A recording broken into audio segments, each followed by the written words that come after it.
Meanwhile, a Republican House member who is close to both Mr. Trump and Cummings is praising both of them. Mark Meadows insisting neither is racist. All right, let's dive deeper now into all of these political developments with Democratic strategist Michael Morey. Michael, a pleasure to have you. Can we first start with the debates? Let's look forward to tomorrow and Wednesday. Are these going to be make or break moments for frontrunners like Joe Biden, Bernie Sanders, Kamala Harris, and Elizabeth Warren? So I think it's going to be not make or break for anyone. It's pretty early in the contest still, but I do think Joe Biden has a particular challenge ahead of him, and he was largely seen as ineffective in the first debate. So I think Joe Biden is probably going to put in a better performance than he did last time. It's make or break really for everyone on that stage who's polling at the 1% or actually not polling at all. They need to actually have a breakthrough moment that qualifies them for the next series of debates, that makes the public actually much more interested in them as candidates. I think what you saw last time was that Kamala Harris had a nice bump out of that debate, seemingly at the expense of Joe Biden. But since that time, as you just reported, the Quinnipiac poll shows that Joe Biden is back in a really commanding position at that point, which sort of suggests that there may be ebbs and flows, but at least at this stage in the race, people seem to want some sort of steady leadership, something they may be comfortable with. Someone who they think can actually compete with Donald Trump for the voters that actually got him Michigan and Wisconsin and Pennsylvania. Yeah, let me pick up on what you just said there, because, the last debate, we heard the candidates talk a lot about liberal policies, including Medicare for all.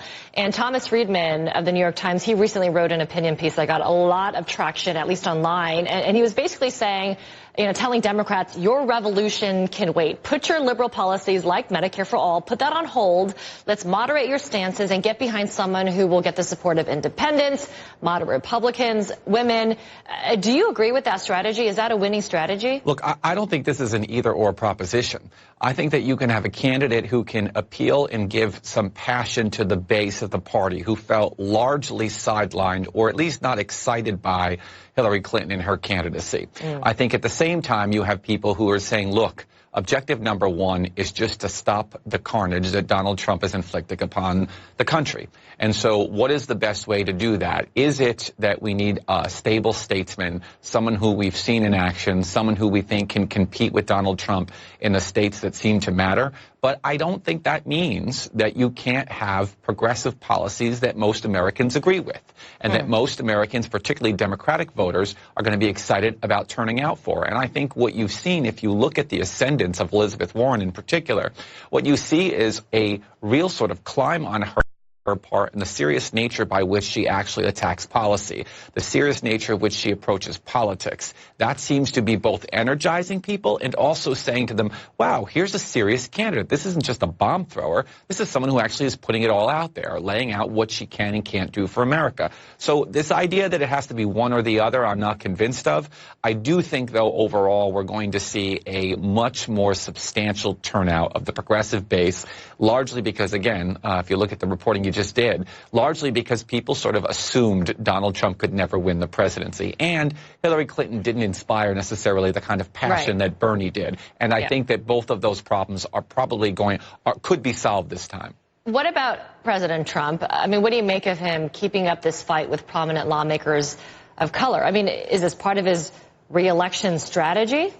It is. It's two things. One, the president is a racist. Two, it is the idea, particularly when he starts invoking Al Sharpton, and particularly when he starts talking about or suggesting that Al Sharpton doesn't like white people. The bottom line is that, in New York, folks have seen an evolution of Al Sharpton over the course of the last 30 years. But for a large portion of white working class Americans, Al Sharpton still is seen as someone who really confronted the New York City Police Department, backed up a scurrilous charge against the New York City Police Department many decades ago. And so he's using Al Sharpton, he's using attacks on black lawmakers as a sort of fear-mongering, creating of the other, frightening white people again. But, I mean, this isn't about, clearly President Trump isn't trying to expand his base of support, is he? I mean, is that enough for him? Doesn't he need more than just his base to win 2020 or not? Well, he won it without a base last time, but that was because Democratic turnout was more suppressed than it was under Barack Obama.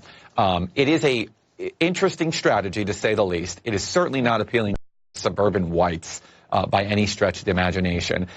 But what he could possibly do is rally his right-wing base, folks who have real concerns about the degree to which they are losing something because someone else is gaining, and at the same time really frighten suburban voters, suburban moms, that whoever the eventual nominee is on the Democratic side is either going to be soft on crime, soft on immigration, or is going to be so reckless fiscally that it's going to bankrupt them. But it is an interesting strategy on his part. He's not up against Hillary Clinton this time.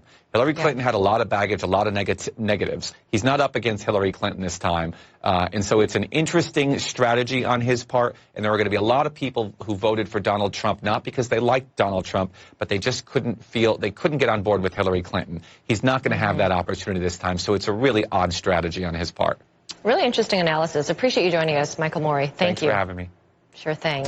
And be sure to stay with us for the CNN Democratic presidential debates. 2 big days, 10 candidates at each